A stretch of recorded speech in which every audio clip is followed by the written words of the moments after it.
Hello Philippines, good afternoon. Once again, nandito naman tayo sa Davao Beach Club. Kuha tayo ng panibagong update sa ginagawang ongoing Davao Summer Bridge. Ito na po yung sitwasyon dito mga ka-viewers ko. Ayan po. Makikita po natin doon sa may bandang Samal.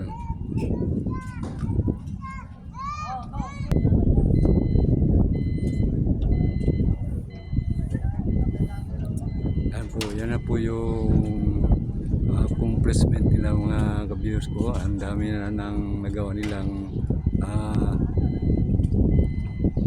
posting. Ayan na po.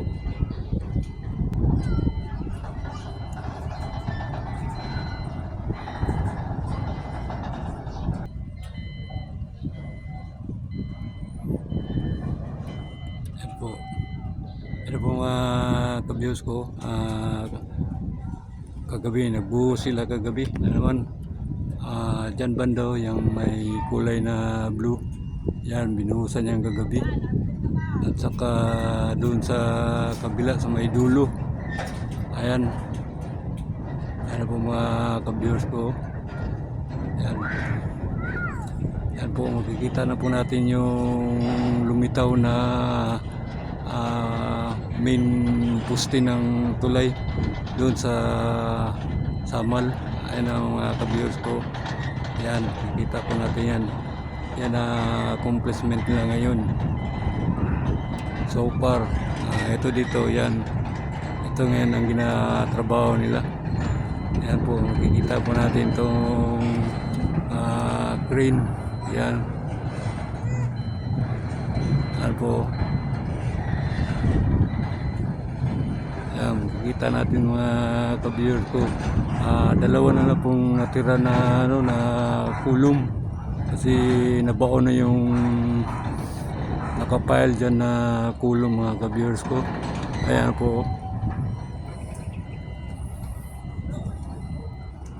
Okay, kung bago ka pa lamang sa aking channel, paki-subscribe na lang po at saka paki-pindot na rin yung notification bell para updated kayo sa lahat ng video yung gagawin.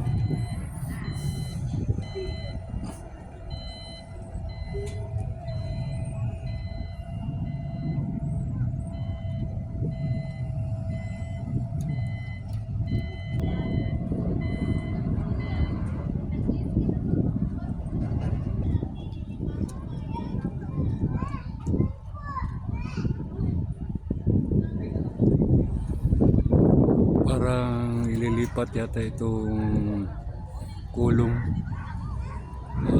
dadalhin yata yan sa dulo para ibaon.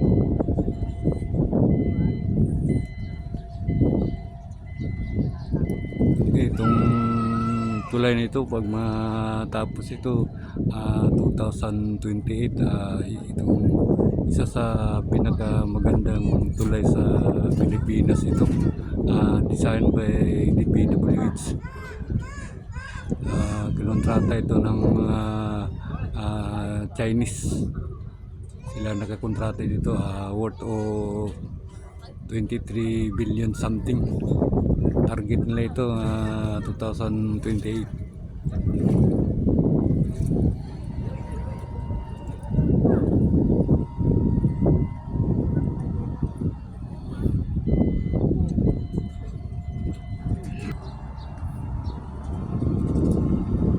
Yan na po mga ka-viewers ko, yan naangan na po na yung yung gulong.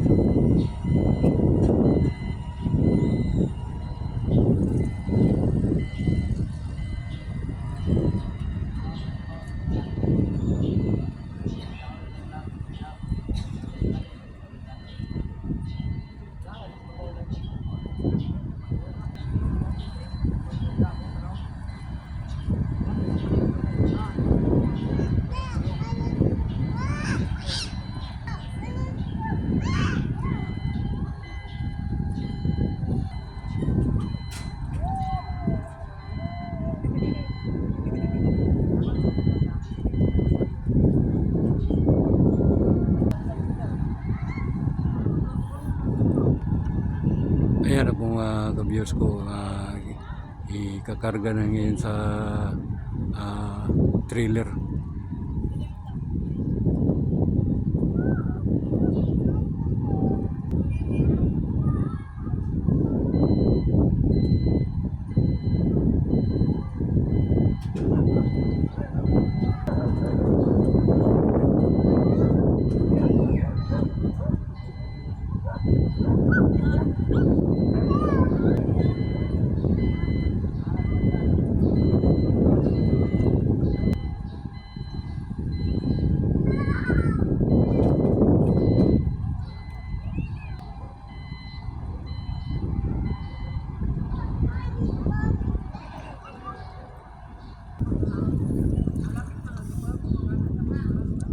Okay, hanggang dito muna tayo mga ka-viewers ko. Maraming salamat sa panonood nyo sa aking video. At sana nagustuhan ninyo ang video kong ito. Okay.